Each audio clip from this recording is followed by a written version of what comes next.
ज्यादातर आपके काम जो है, सिस्टम जो है, मेडिकल सिस्टम जो बना हुआ हॉस्पिटल्स का, डॉक्टर्स का, उसके खिलाफ पड़ता है, कुछ लोगों को चुभता है। Difference between medical science and industry, जहां उसको व्यापार बना लिया गया at the cost of the patient. Usually हम लोग क्या बोलते हैं कि ये चीज ठीक है, वर्ल्ड हेल्थ ऑर्गेनाइजेशन में है, आप उसी पर सवाल उठा दे रहे हैं। यकीन उस पर कीजिए तो सबूत दे।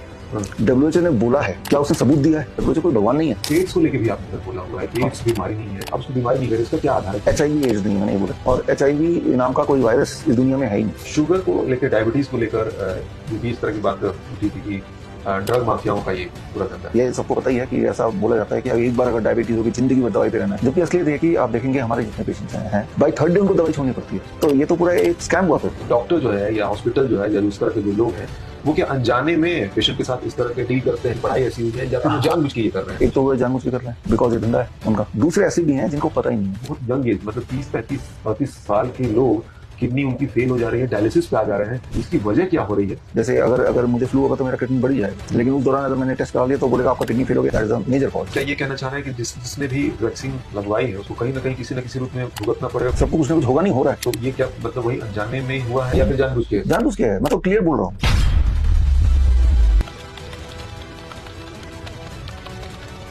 नमस्कार दोस्तों, धर्मेंद्र के इस प्लेटफॉर्म पर आप सभी का स्वागत है।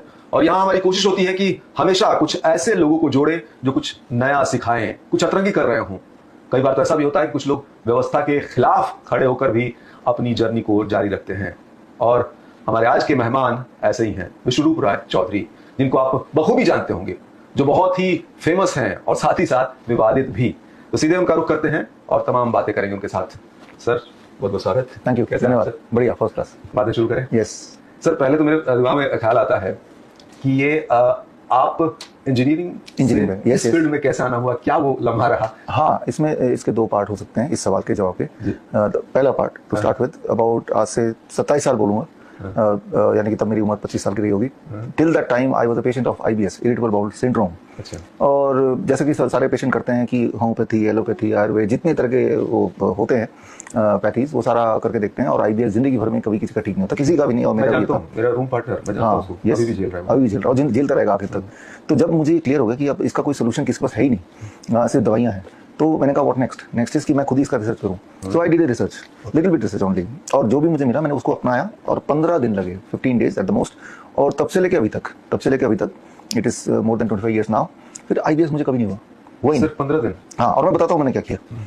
उसमें सिर्फ मैंने ये किया कि जो एनिमल प्रोटीन है या एनिमल फूड है उसको छोड़ दिया, जिसमें डेयरी प्रोडक्ट भी आता है, अंडे, मीट, मछली, ये सब छोड़ दिया, सब छोड़ दिया। जैसे ही ये छोड़ा, वो IBS भी छूट गया। तो ये ट्रिगर था मेरे IBS का, वो जो अगर मुझे किसी ने पहले बता दिया होता, जब मैं 10 साल का था, 15 साल का था, तो तब से ठीक हो जाता, लेकिन वो किसी ने बताया नहीं। तो that is the first part of your question. तो ये तो अब मैं थोड़ा सा इसमें ये जानना चाहूंगा, मेरे को बड़ा अच्छा लगा। हो सकता है मैं अपने उस कॉलेज वाले दोस्त को जाके बताऊं कि हो सकता है। हाँ। लेकिन कि ये पर्सन टू पर्सन वेरी करेगा ना, कि आपको हो सकता है कि नहीं, वेरी नहीं करेगा। ये अगर जो वेजिटेरियन है, अगर वो डेयरी प्रोडक्ट छोड़ दें, फिर तो डेयरी एक चीज जो जैसे एनिमल प्रोटीन आता है ना, तो डेयरी छोड़ना पड़ेगा उनको। दूध, दही, लस्सी, मक्खन, घी, पनीर, छाछ, they have to stop it. And the moment they do it, हम तो उसके बाद तो हजारों पेशेंट्स, क्योंकि हमारे पास तो पेशेंट्स हैं, उनको जब मैं IBS का आता तो यही वाला फॉर्मूला बताता हूँ, एंड फिर उनके लिए ठीक होना कोई बड़ी बात नहीं है। मैं तो आपको सर, आपसे जो मेरा वास्ता पड़ा वो DIP डाइट के थ्रू पड़ा, तो दोस्तों को बताऊं कि वो तो चेक्ड है, वो तो अद्भुत काम करता है। यस। और जिस तरह से आप बताते हैं, वो तो बहुत सारी चीजों में, मैंने तो सिर्फ डाइजेशन को लेकर ही ट्राई किया है, तमाम लोगों को बताया, और वो रिजल्ट बहुत बेहतरीन आया है। इसके अलावा तो लंबी श्रृंखला है, उस पर भी हम बात करेंगे। लेकिन एक चीज और, मैं अब आप जर्नी अपनी बता रहे हैं, आप एक चीज और जोड़ दूं, अगर आप बताना चाहें। बहुत कम लोगों को पता हुआ कि आपने फिल्मों में भी ट्राई किया हुआ है। और हाँ, फिल्मों में, दैट वाज अबाउट 2003-2004 एक फिल्म बनाई थी, बॉलीवुड फिल्म जो होती है, थिएटर में लॉन्च हुआ था, दैट इज कॉल्ड याद रखेंगे आप। अच्छा। है ना। तो उसमें पर्पस ये था कि एक मूवी के माध्यम से, एक कहानी के माध्यम से बच्चों को मेमोराइजिंग टेक्निक्स पता चलते। That was the basic intention behind it. तो वो मूवी उस साल की सबसे फ्लॉप मूवी रही। हाँ, और उसके बाद जो एक मूवी बनाने का जो भूत था वो भी उतर गया, जाहिर सी बात है। एक तरफ आपका गिनीज में भी नाम है 2008 में, हाँ 2008 एडिशन भी नाम है। हाँ 2008 एडिशन में नाम है। 2006 में मैंने रिकॉर्ड बनाया था, memorizing fastest in the world, right. वही मेमोरी टेक्निक से वही यूज किया और वही बनाया, है ना। तो दैट इज आल्सो ट्रू। अच्छा, मैं कहीं पढ़ रही भी रहा था कि आप जो शुरुआती दौर में, क्या आपने गिनीज में नाम अपना दर्ज कराया है मेमोरी की वजह से, शुरुआती दौर में इस तरह का कोई बहुत ब्रिलियंट आप स्टूडेंट या पर्सन नहीं रहे? नहीं, दीस आर ऑल टेक्निक्स। हाँ, वो टेक्निक्स हैं, और टेक्निक तो कोई भी सीख सकता है। अच्छा। है ना। तो हमारा काम ये है कि जो बहुत मुश्किल दिखने वाली चीजें, उसके कोई ना कोई आसान सोल्यूशन होते हैं, वो सोल्यूशन लोग सीख लें और वो कर लें। तो memory technique, it is called mnemonics. इस पे मेरी कई सारी किताबें हैं। Dynamic memory method was my first book which had been the best seller also. 1999 में लॉन्च किया था इसको। तो दैट्स हाउ इट इज।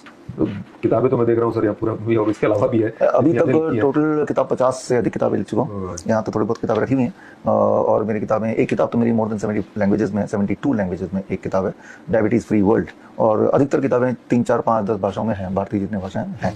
ये कैसे सर, इतनी एनर्जी कहाँ से आ रही है? मैं देख रहा हूँ कि अब लंबे टाइम से लगातार काम किए जा रहे हैं, और मैं देखता हूँ कि ज्यादातर आपके काम जो है, इस सिस्टम जो है, मेडिकल सिस्टम जो एक बना हुआ है हॉस्पिटल्स का, डॉक्टर्स का, उसके खिलाफ पड़ता है, कुछ लोगों को चुभता है। हाँ, उसके खिलाफ, मेडिकल साइंस के खिलाफ नहीं, मेडिकल इंडस्ट्री के खिलाफ। Difference between medical science and industry, जहाँ उसको व्यापार बना लिया गया at the cost of the patient. सिर्फ उतने पार्ट को मैं जागरूक करना चाहता हूँ, या कोशिश कर रहे हैं कि लोगों को पता चले कि भाई people think medical science is medical industry, दोनों सेम नहीं है। तो जहाँ प्रॉफिट ड्रिवन होता है उसी पार्ट को लोगों तक, ताकि लोगों का दुख और दर्द हम थोड़ा कम कर सकें। That is the basic idea. Sir, जैसा मैंने बताया कि डीआईपी के थ्रू मैं आपको जाना, तो थोड़ा सा मैं चाहूंगा कि ये आप बताएं कि ये एग्जैक्टली काम कैसा हो। ये आपने खुद का आपका इन्वेंट किया हुआ है या कहीं था ये पहले से? पहले से नहीं था अनफॉर्चुनेटली। तो DIP diet, it is called DIP, बहुत लोगों को नहीं पता था full form, disciplined and intelligent peoples diet, that's how I abbreviated it. लोगों को वीआईपी पता है, वेरी इंपॉर्टेंट पर्सन। तो वेरी इंपॉर्टेंट पर्सन भारत के कॉन्टेक्स्ट में बात करें तो वही लोग होते हैं जो, आप देखते हैं ना, काफिला चलता है मंत्री का, जो ट्रैफिक सिग्नल को तोड़ता हुआ निकल जाता है ना, तो लोग बोलते हैं देखो वीआईपी जा रहा है। ये भी मतलब कोई रूल नहीं फॉलो करेगा, है ना। कोई अगर आप एयरपोर्ट में जाएंगे तो देखेंगे कि एक आदमी है जो सारे जो लाइनों को क्रॉस करता हुआ निकलता जा रहा है, तो या वीआईपी होगा, कोई ना कोई मंत्री होगा, ऐसा होगा। तो हमारा कुछ फूड वीआईपी होते हैं, जैसे मान लो डेयरी प्रोडक्ट ही है, जैसे वो पेट में जाता है ना, तो ब्लड वेसल में सीधे चले जाता है विदाउट एस्टिमेटिंग कि उसमें किन चीज़ों की जरूरत है ना, उसमें कोलेस्ट्रॉल की जरूरत है भी कि नहीं, शुगर की जरूरत है भी कि नहीं, एंड पूरा होमियोस्टेसिस बिगाड़ देता है। On the other hand DIP diet, discipline intelligent people, क्या होते हैं, जो ट्रैफिक सिग्नल रेड है तो वो रुकेगा, ग्रीन है तो भी संभल के चलेगा। There are certain kind of food, nature based fruits and vegetable largely, जो पेट में जाएगा। जैसे अभी मैंगो सीजन है, तो जो लोग डायबिटिक पेशेंट मुझे सुन रहे हैं, अभी अगर ब्रेकफास्ट में आप 2 किलो आम खा लेंगे तो आपका डायबिटीज नीचे आने लगेगा, ब्लड शुगर नीचे आने लगेगा। तो हालांकि उसमें शुगर है, हाँ, but the sugar will go only to the stomach. और अगर ब्लड में ऑलरेडी शुगर ज्यादा है तो वहाँ वेट करेगा, डिसिप्लिन एंड इंटेलिजेंट पीपल की तरह। फिर जब ग्रीन सिग्नल मिलेगा कि हाँ भाई ब्लड का शुगर नीचे आ गया, तब ड्रिप ड्रिप करके धीरे धीरे जाएगा। तो यानी कि आपका जो डायबिटिक जो था सिंड्रोम, दैट विल वैनिश कितने दिन में, 1-2 दिन में। तो डीआईपी डाइट में हम यही करते हैं ना कि 12 बजे तक फल खाना है, और फल वो खाना है जो फल आपको मन करे। अभी तो आम है तो आम का मन करेगा फॉर एग्जांपल, है ना। और उसका एक और पार्ट है vegetables, raw vegetable lunch and dinner में लेना है अपने बॉडी वेट के अनुसार, है ना। तो raw vegetables and fruits, they are DIP kind of their behaviour once it goes in the stomach. तो डीआईपी डाइट में और आया कि भाई ये this is my own innovation या invention, whatever you say, and based on बहुत सारे रिसर्च पेपर मैंने पढ़े, और फिर आई कंक्लूडेड कि अगर ये एक सिंप्लिसिटी से ये डाइट हो तो लोग people, it will work on people. जितने सारे रिसर्च पेपर मैंने पढ़े, अगर कोई जो ऑडियंस में सुन रही है चाहती है वो खुद पढ़ना, तो ये जो किताब है डीआईपी डाइट हमने रिलीज की, इसमें वो रिसर्च पेपर हमने कोट किए हैं। तो हजारों रिसर्च पेपर पढ़ने के बाद then I concluded and made a simple formula which normal people can follow, और जिससे एक तीर से कई निशाने लगे। तो that is what is about DIP diet. Short में जरा वो फॉर्मूला भी बता दीजिए। हाँ, उसका बड़ा सिंपल है, जैसे 8 से 12 बजे, that is called breakfast time, before lunch जो भी खाएंगे लेट इट बी फ्रूट, 3 से 4 तरह के, प्रेफरेबली एक भी खा सकते हैं, वैसे तो 3 से 4 तरह के बॉडी वेट के अनुसार। मेरा बॉडी वेट 70 kg है, तो एक और शून्य लगा दूंगा, दैट बिकम्स 700 ग्राम्स। इतना या इससे अधिक का कोई लिमिट नहीं है। मैं 2 किलो भी खा लूँ, लेकिन 700 ग्राम जरूर अचीव करना है। स्टेप 1। स्टेप 2, लंच और डिनर में जब बैठेंगे 2 प्लेट लेके, plate 1 end plate 2। Plate 2 is the same plate जो अभी तक आप खा रहे थे, रोटी सब्जी दाल चावल। This means I am not interfering in that, I want you to eat that, but before that you eat plate 1। Plate 1 is raw vegetable salad बोलते हैं, जैसे टमाटर, खीरा, मूली, गाजर, 3-4 तरह के वेजिटेबल ले लो। Body weight into 5, my body weight 70 kg into 5, that become 350 grams. तो लगभग 300-350 ग्राम सलाद खाने के बाद प्लेट 1 फिनिश करने के बाद now you eat your cook food, right. And dinner में भी यही करना है। एंड द लास्ट थिंग, 2 तरह की चीज़ों छोड़ दो, anything which comes out of animal oriented चीज़ें, जैसे डेयरी प्रोडक्ट है, अंडा, मीट, मछली है, और anything which comes out of factory, refined food, pack food छोड़ दो। और ध्यान रखो कि don't eat after 8 PM, and sprouts and nuts कभी भी खा लो एज ए स्नैक्स, खाना ही है तो, and sunlight little bit every day, if you can do it, this is called DIP diet. Sir, ये जैसे जो डायबिटिक पेशेंट हैं वो भी इसको फॉलो करते हैं, कई जगह रिजल्ट मिला है, मैंने खुद देखा है, सुना है कि लोग इसकी तारीफ करते हैं, बट इसके अलावा कुछ लोग बुराई पे भी उतर आते हैं और ये कहते हैं कि ये साइंटिफिक नहीं है, या जो पेशेंट बहुत ज्यादा सीवियर कंडीशन में है, अगर वो दवाएं छोड़ के इस पे आता है तो क्या खतरे वाली चीजें भी कभी आई हैं? हाँ, देखिए, इसमें इसके दो पार्ट है। आपने 2 सवाल पूछ लिए इसमें। पहले तो जो लोग बोलते हैं साइंटिफिक नहीं है, आपके माध्यम से बता रहा हूँ, इस चैनल के माध्यम से, कि वो डिबेट करें, जैसे आप डिबेट कर रहे हैं, वो अपना एविडेंस लाए कि साइंटिफिक नहीं है। मैं अपना एविडेंस तो दे ही रहा हूँ ऑलरेडी कि साइंटिफिक है, दिस इज वन एविडेंस। दूसरा, इसका कई सारे देशों में ट्रायल हो चुके हैं। जब डीआईपी डाइट पॉपुलर हुआ ना, सबसे पहले तो भारत की मिनिस्ट्री ऑफ आयुष ने ट्रायल किया, randomise control trial, ministry of Ayush randomise control trial, that is the highest kind of trial. और नेपाल सरकार ने भी ट्रायल किया इस पे, that is also randomise control trial. Malaysia में ट्रायल हुआ, लिंकन यूनिवर्सिटी ने किया, independent trial. Without my knowledge. फिर जब उसका रिजल्ट आया उन्होंने क्रॉनिक किडनी डिजीज पे किया था, और सबने अलग अलग बीमारियों पे किया। जो नेपाल सरकार ने किया था वो मोटापे पे, बीपी पे और शुगर पे। भारत सरकार ने किया था वो स्पॉन्डिलाइटिस पे किया था। तो DIP diet, same diet for different trials, है ना, and all the results are highly मतलब motivating, encouraging, the patient got recovered actually, है ना। तो जो लोग बोलते हैं साइंटिफिक नहीं है, उनको तो मैंने जवाब दे ही दिया। उसके अलावा फिर भी जवाब और देखना तो जो किताब मिली उसमें है। और फिर वो अपना साइंटिफिक नहीं है बोलना ही काफी नहीं, you have to bring some evidence, right. या फिर जो लोग मुझे सुन रहे हैं, आप गूगल में डीआईपी डाइट करेंगे तो हजारों पेशेंट्स दे गॉट रिकवर्ड। और मैं तो ये 3 दिन का चैलेंज बोलता हूँ, आप 3 दिन करके देखो, ब्लड शुगर, ब्लड प्रेशर अगर नहीं घटा तो आप मुझे बताना। कौन कौन सी बीमारियां सर इसमें क्योर होती है? इसमें देखिए हमारे पास हर तरह के पेशेंट आते हैं, chronic kidney disease, liver failure, cancer.